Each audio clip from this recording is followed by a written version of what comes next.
ऐसा क्यों होता है? ऐसा क्यों होता है? बंद आंखों से अगर प्रकाश की ओर देखा तो लाल रंग क्यों दिखता है? दरअसल हमारे आंखों की पलकें अपारदर्शी होने के बावजूद इनमें रक्त वाहिनियों का जाल सा बिछा होता है। इन रक्त वाहिनियों में जो रक्त बह रहा है वह प्रकाश को परावर्तित करता है। आंखें बंद करके जब हम प्रकाश की ओर देखते हैं तब यह प्रकाश रक्त वाहिनियों में परावर्तित होने के कारण हमें लाल रंग दिखाई देता है। अब हम देखेंगे कि छिपकलियाँ पूँछ छोड़कर क्यों भाग जाती है। छिपकलियाँ पूँछ छोड़कर क्यों भाग जाती है?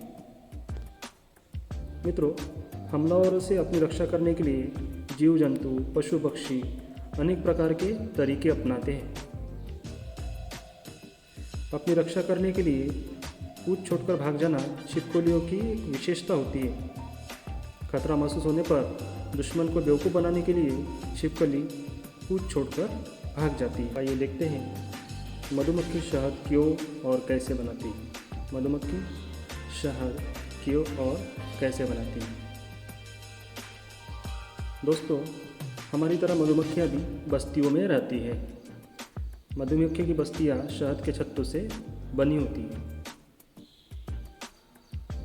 मक्खियाँ फूलों में से एक प्रकार का रस चूसती है और इस रस को नेक्टर कहा जाता है। इस रस को हम नेक्टर कहते हैं।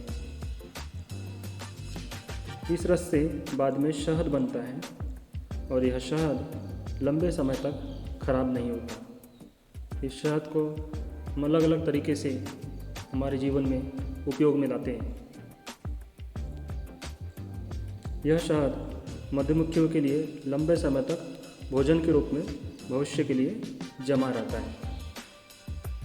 माइक्रोवेव में भोजन जल्दी क्यों पक जाता है? इसके पीछे रीज़न ये है कि आधुनिक टेक्नोलॉजी के युग में माइक्रोवेव का अपना स्थान है। इसमें धातु का एक बॉक्स बना होता है। इस धातु के बॉक्स में हम भोजन सामग्री रख सकते हैं। भोजन सामग्री रखने के बाद माइक्रोवेव के बॉक्स में खाने का सामान रखकर स्विच दबाया जाता है। स्विच दबाने के बाद ऊर्जा की अदृश्य किरणें भोजन पर पड़ती हैं। इन किरणों में बहुत सारी माइक्रोवेव रेज आदि होती है। इसके बाद इन इलेक्ट्रोमैग्नेटिक तरंगों की वजह से खाना जल्दी पक जाता है। इसमें जो इलेक्ट्रोमैग्नेटिक तरंगें होती है उसकी वजह से खाना जल्दी पक जाता है।